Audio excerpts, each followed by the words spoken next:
Nabulabog ng sunog ang mga taga-barangay Balingasa sa Quezon City kaninang madaling araw. Live mula sa Quezon City, may unang balita si James Agustin. James, natukoy na ba ang pinagmulan ng sunog?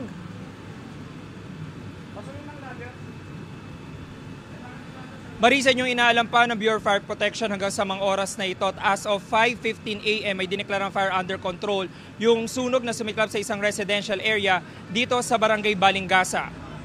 Mag-alas 4 na madaling araw kanina nang binulabog ng sunog ang mga residente ng Guyabano Street dito sa Barangay Balingasa.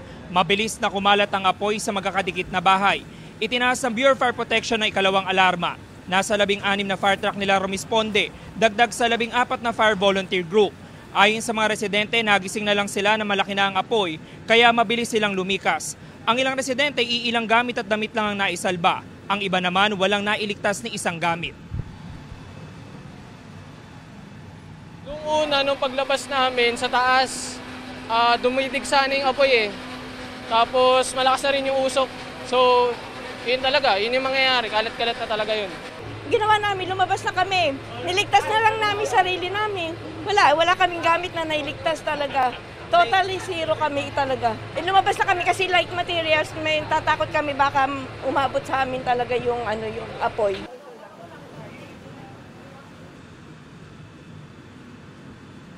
Marisa, mga oras sa ito ay nagpapatuloy yung mapping operations sa sinasagawa ng mga tauhan ng BFP at nangangalap pa tayo ng karagdagang detalye para malaman kung ilang bahay ba yung natupok, ilang pamilya yung naapektuhan.